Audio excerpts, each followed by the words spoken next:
जय हिंद। नमस्कार दोस्तों, आप लोगों का बहुत बहुत स्वागत है आपके अपने channel Surya science classes UP 36 पर। आज हम समझने वाले हैं कोशिका से संबंधित 50 ऑब्जेक्टिव क्वेश्चन जो आपको हर कॉम्पिटिटिव एग्जाम में देखने को मिलेंगे। लेकिन ये क्वेश्चन हम आरआरबी ग्रुप डी को ध्यान में रखते हुए बना रहे हैं, परंतु ये याद रहे कि ये सभी कंपटीशन में आपको काम आने वाला है। तो आप हमारे वीडियो को लाइक करके चैनल को भी सब्सक्राइब कर लीजिए, वीडियो में एक प्यारा सा कमेंट कर दीजिएगा। तो हमारा पहला क्वेश्चन है, कोशिका विभाजन का मुख्य उद्देश्य क्या है। कोशिका विभाजन का मुख्य उद्देश्य जो होता है वो नई कोशिकाओं का निर्माण करना है। कोशिका विभाजन की प्रक्रिया को क्या कहते हैं। कोशिका विभाजन की प्रक्रिया को क्या कहते हैं, तो कोशिका विभाजन की प्रक्रिया को माइटोसिस और मियोसिस दोनों कहते हैं। तो ऑप्शन नंबर सी सही हो जाएगा। अगला हमारा क्वेश्चन है, माइटोसिस किस प्रकार की कोशिकाओं में होता है। तो माइटोसिस में एक कोशिका से दो कोशिका का निर्माण होता है। तो ये शरीर की कोशिकाओं में होता है, शारीरिक कोशिकाओं में होता है। अगला हमारा क्वेश्चन है, मियोसिस का उद्देश्य क्या होता है। तो मियोसिस जो होता है ये जनन कोशिकाओं में होता है। तो प्रजनन कोशिकाओं का निर्माण ही मियोसिस का मुख्य उद्देश्य है। अगला हमारा क्वेश्चन है, कोशिका विभाजन में नाभिक की क्या भूमिका होती है। तो कोशिका के विभाजन में नाभिक की भूमिका यही होती है कि यह डीएनए की प्रकृति बनाता है, डीएनए की प्रकृति बनाता है। अगला हमारा क्वेश्चन है, निम्नलिखित में से कौन सा अवयव जंतु कोशिका में पाया जाता है लेकिन पौधों की कोशिकाओं में नहीं पाया जाता है। यानी कि इनमें से कौन है जो जंतु कोशिका में पाया जाता है लेकिन पादप कोशिकाओं में नहीं पाया जाता है। तो वो है सेंट्रियोल, इसे हिंदी में तारक काय कहते हैं। अगला हमारा क्वेश्चन है, निम्नलिखित में से कौन सा अवयव पौधों की कोशिकाओं में पाया जाता है लेकिन जंतु की कोशिकाओं में। उसमें पूछा था जंतु की कोशिकाओं में पाया जाता है, पौधों की कोशिकाओं में नहीं। लेकिन इसमें पूछा है कि पौधों की कोशिकाओं में पाया जाता है, जंतु की कोशिकाओं में नहीं। तो वो है क्लोरोप्लास्ट।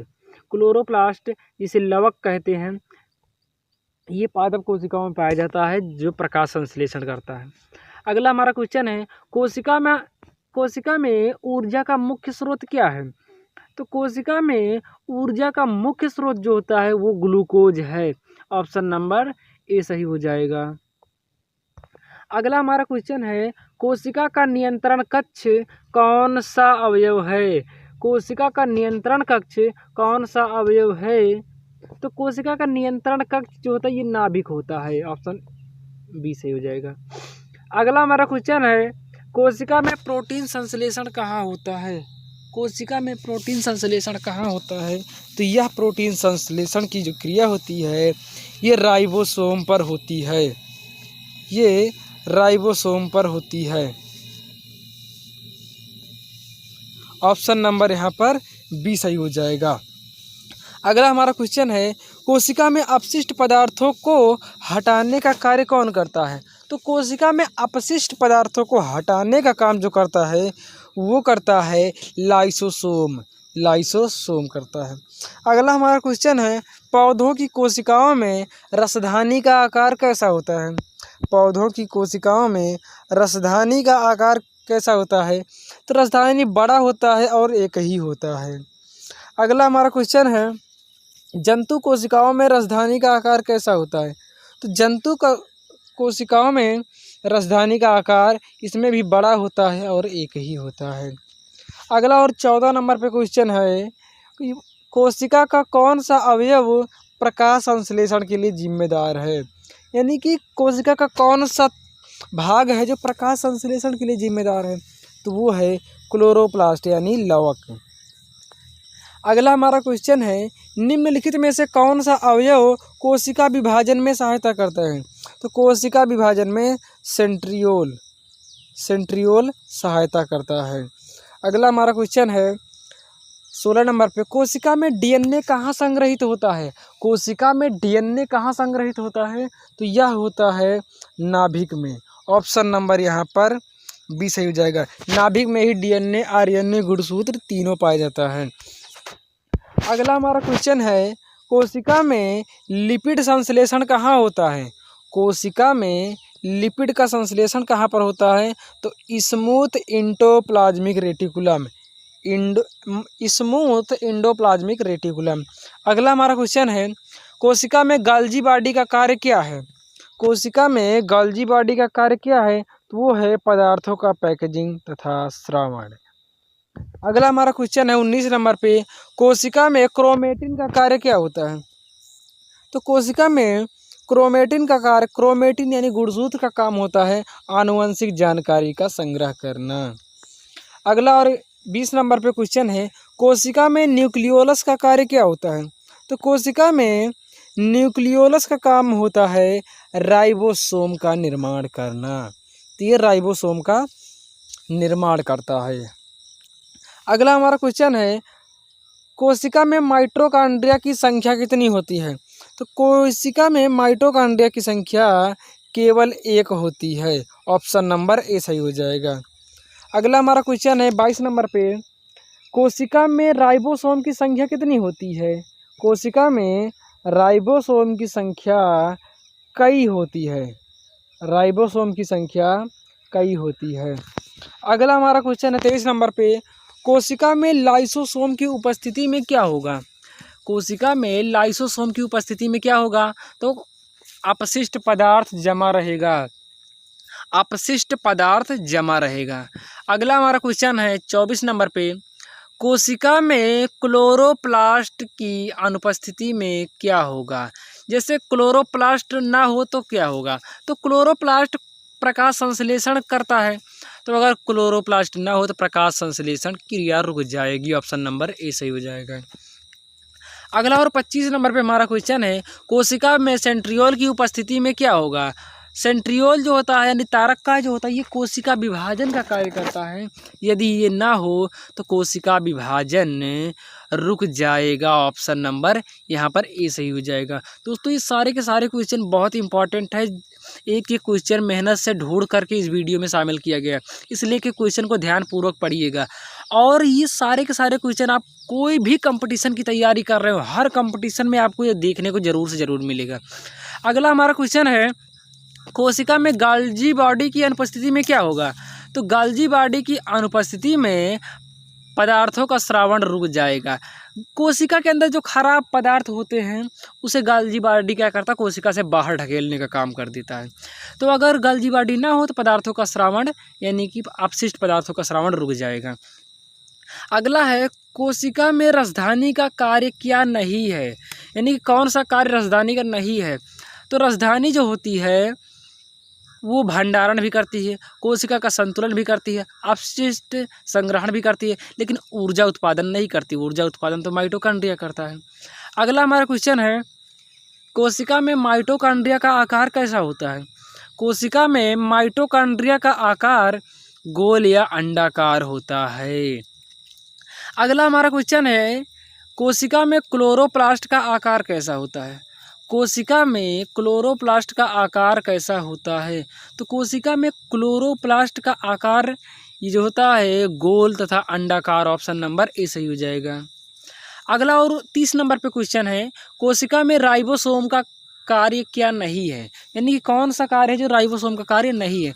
तो राइबोसोम प्रोटीन संश्लेषण करता है और आरएनए के साथ भी कार्य करता है, कोशिका की संरचना में भी महत्वपूर्ण भूमिका निभाता है, लेकिन ये ऊर्जा उत्पादन नहीं करता। ऑप्शन नंबर बी सही हो जाएगा। अगला हमारा क्वेश्चन है, कोशिका में न्यूक्लियोलस की अनुपस्थिति में क्या होगा? कोशिका में न्यूक्लियोलस की अनुपस्थिति में क्या होगा? तो कोशिका में न्यूक्लियोलस की अनुपस्थिति में क्या होगा? तो ऑप्शन नंबर यहाँ पर ए सही हो जाएगा, राइबोसोम का निर्माण रुक जाएगा। अगला हमारा 32 नंबर पे क्वेश्चन है, कोशिका में क्रोमेटिन किससे बना होता है?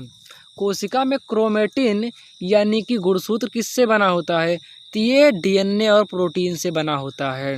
ऑप्शन नंबर ए सही हो जाएगा। अगला और 33 नंबर पे क्वेश्चन है, कोशिका में डीएनए का कार्य क्या होता है? डीएनए का मुख्य जो कार्य होता है आनुवंशिक जानकारी का संग्रह करना होता है। अगला और 34 नंबर पे हमारा क्वेश्चन है, कोशिका में माइटोसिस का परिणाम क्या होता है? कोशिका में माइटोसिस का परिणाम क्या होता है? माइटोसिस का मतलब होता है समसूत्री विभाजन। तो समसूत्री विभाजन में एक कोशिका से दो कोशिका का निर्माण होता है। तो माइटोसिस का परिणाम क्या होगा? दो समान कोशिकाएं, यानी कि समान कोशिकाओं का निर्माण दो होगा, जिनकी संख्या दो होगी। अगला हमारा क्वेश्चन है, कोशिका में मियोसिस का परिणाम क्या होता है? मियोसिस मतलब अर्धसूत्री विभाजन, और अर्धसूत्री विभाजन में एक कोशिका से चार कोशिका का निर्माण होता है। एक कोशिका से चार कोशिका का निर्माण होता है, तो चार समान कोशिकाएं इसमें बनती हैं। अगला हमारा क्वेश्चन है, कोशिका में प्रोटीन संश्लेषण के लिए कौन सा अवयव आवश्यक है? तो कोशिका में प्रोटीन संश्लेषण के लिए कौन सा पदार्थ आवश्यक है? तो वो है राइबोसोम। ऑप्शन नंबर बी सही हो जाएगा। अगला हमारा क्वेश्चन है, कोशिका में ऊर्जा उत्पादन के लिए कौन सा अवयव आवश्यक है? तो कोशिका में ऊर्जा उत्पादन के लिए माइटोकॉन्ड्रिया आवश्यक है। माइटोकॉन्ड्रिया में ही ऊर्जा का निर्माण होता है।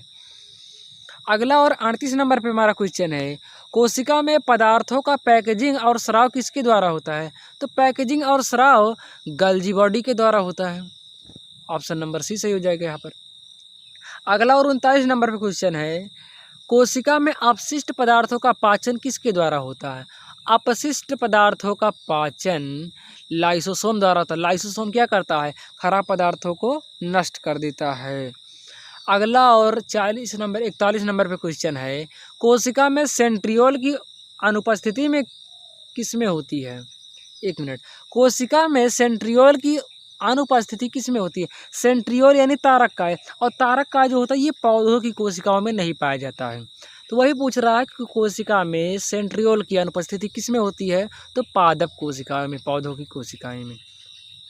अगला क्वेश्चन है, कोशिका में रसधानी का क्या कार्य है? कोशिका में रसधानी का जो कार्य होता है वो कोशिका को आकार प्रदान करना या कठोरता प्रदान करना होता है। अगला क्वेश्चन है, कोशिका में क्रोमेटिन का रूप कोशिका विभाजन के दौरान क्या बन जाता है? तो कोशिका में जो क्रोमेटिन होता है ये कोशिका विभाजन के बाद गुणसूत्र का रूप ले लेता है। अगला हमारा क्वेश्चन है 44 नंबर पे, कोशिका में न्यूक्लियर झिल्ली का क्या कार्य होता है? तो न्यूक्लियर झिल्ली का क्या कार्य होता है? नाभिक को संरक्षण देना। ऑप्शन नंबर ए सही हो जाएगा। अगला हमारा क्वेश्चन है, कोशिका में विसरण का उदाहरण है? तो कोशिका में विसरण का उदाहरण है ऑक्सीजन का कोशिका में प्रवेश करना। ऑक्सीजन का कोशिका में प्रवेश करना विसरण का उदाहरण है। अगला हमारा क्वेश्चन है, कोशिका में परासरण का उदाहरण क्या है? तो जल का कोशिका में प्रवेश करना परासरण का उदाहरण हो जाएगा। अगला 147 नंबर पर क्वेश्चन है, कोशिका में प्रोटीन संश्लेषण के लिए कौन सा अणु आवश्यक है? प्रोटीन संश्लेषण के लिए आरएनए का होना आवश्यक है। अगला हमारा क्वेश्चन है 48 नंबर पे, कोशिका में माइटोकॉन्ड्रिया की अनुपस्थिति में क्या होगा? कोशिका में माइटोकॉन्ड्रिया के अनुपस्थिति में ऊर्जा उत्पादन रुक जाएगा। अगला और 49 नंबर पे क्वेश्चन है, कोशिका में गाल्जी बॉडी की संख्या कितनी होती है? तो कोशिका में गाल्जी बॉडी की संख्या एक या एक से अधिक हो सकती है। अगला और 50 नंबर पे क्वेश्चन है कि कोशिका में राइबोसोम का निर्माण कहाँ होता है? तो दोस्तों इस क्वेश्चन का आंसर आपको कमेंट बॉक्स में बताना है।